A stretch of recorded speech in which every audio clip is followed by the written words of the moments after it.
প্রায় 4 বছর ধরে বন্ধ থাকা মহাত্মা গান্ধী রুরাল এমপ্লয়মেন্ট প্রকল্প তথা 100 দিনের কাজ রাজ্যে চালু করার নির্দেশ কলকাতা হাইকোর্টের। 1 আগস্ট থেকে এই প্রকল্প চালু করতে হবে, এমনই নির্দেশ দেয় কলকাতা হাইকোর্টের প্রধান বিচারপতি টি.এস. শিবজ্ঞানমের বেঞ্চ। অর্থাৎ এই প্রকল্পের টাকা দিতে হবে কেন্দ্রকে। এরপরেই খুশির হাওয়া তৃণমূল কর্মীদের। শনিবার বিকালে গোঘাটের রঘুবাটি অঞ্চল তৃণমূল কংগ্রেসের উদ্যোগে মদিনা এলাকায় 100 দিনের কাজ চালু হওয়ার আনন্দে মিছিল করে তৃণমূল। এই বিষয়ে গোঘাট 1 নম্বর পঞ্চায়েত সমিতির সভাপতি বিজয় রায় বলেন, কোর্টের নির্দেশে আবার 100 দিনের কাজ শুরু হতে চলেছে। মমতা বন্দ্যোপাধ্যায় ও অভিষেক বন্দ্যোপাধ্যায়ের আন্দোলনের জন্যই এই সাফল্য। জব কার্ডে যারা কাজ করেন সেই সব শ্রমিকদের ধন্যবাদ জানানোর এই মিছিল। এটা গ্রাম বাংলা, এই গোঘাট 1 নম্বর ব্লক রঘুবাটি অঞ্চল। এই গ্রাম বাংলার সাধারণ মানুষ ওনাদের নিজের নেতৃত্বেই বলতে পারেন, ওনারা নেতৃত্বে আজকে আমাদের এই মিছিল আমরা সংগঠিত করেছি।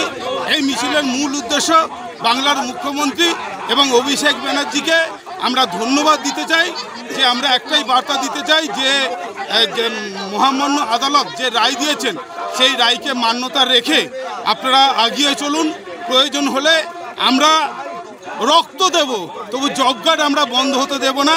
এই বার্তা সাধারণ মানুষ, গ্রামের মানুষ আপনাদেরকে দিতে। 100 দিনের কাজ নিয়ে আগে অনিয়মের অভিযোগ উঠেছিল। এই প্রকল্প চালু হওয়ার পরে সেই অনিয়ম যাতে না হয় সেদিকে লক্ষ্য রাখতে হবে কেন্দ্র এবং রাজ্য সরকারকে। স্পষ্ট বার্তা আদালতের। প্রায় 4 বছর ধরে দুর্নীতির অভিযোগে এই প্রকল্প বন্ধ ছিল। এবার তা চালু হতে চলেছে আদালতের নির্দেশে। 100 দিনের প্রকল্পের পরিষেবা যাতে গোটা রাজ্যের মানুষের কাছে পৌঁছায় সেই দিকে বিশেষভাবে লক্ষ্য রাখতে নির্দেশ দিয়েছে আদালত। গোঘাটের মদিনা এলাকার এই মিছিলে সামিল হয়েছিলেন পঞ্চায়েত সমিতির সভাপতি বিজয় রায়, ব্লক সভাপতি সঞ্জিত পাখিরা, তৃণমূল নেতা প্রদীপ রায় সহ তৃণমূল কর্মী সমর্থকেরা। এই বিষয়ে গোঘাট 1 নম্বর ব্লক তৃণমূল কংগ্রেসের সভাপতি সঞ্জিত পাখিরা বলেন, 100 দিনের কাজ নিয়ে দলনেত্রী মমতা বন্দ্যোপাধ্যায় ও অভিষেক বন্দ্যোপাধ্যায় আন্দোলন করেছেন। গরিব মানুষের 100 দিনের কাজ ফিরিয়ে দিতে হবে। কোর্টের নির্দেশে আবার চালু হচ্ছে। এদিন 100 দিনের কাজ চালু হওয়ার খুশিতে মিছিল হচ্ছে।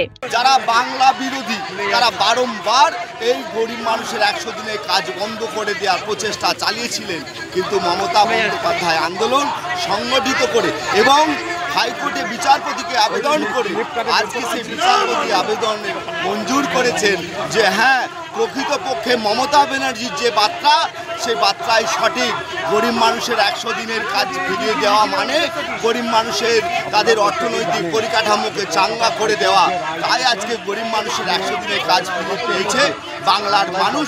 আজকে তাই উচ্ছ্বাসে এই রঘুবাটি অঞ্চল তৃণমূল কংগ্রেসের পক্ষ থেকে সমস্ত মানুষজন আজকে রাস্তায় বেরিয়ে মমতা ব্যানার্জি এবং অভিষেক বন্দ্যোপাধ্যায় তৃণমূল কংগ্রেসের স্বাগত জানাতে মমতা ব্যানার্জিকে আজকে আন্দোলনের রাস্তায় নেমেছেন। নিউজ আজ বাংলা, গোঘাট। রোগীর সেবায় নিয়োজিত প্রাণ, চিকিৎসায় এবেগুনি একমাত্র নাম।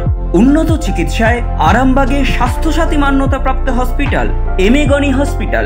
এখানে রয়েছে 24 ঘন্টা চিকিৎসা পরিষেবা, দিবারাত্রি রোগী ভর্তি, উন্নত মানের ICCU, HDU সহ বিভিন্ন জটিল অপারেশনের সুব্যবস্থা।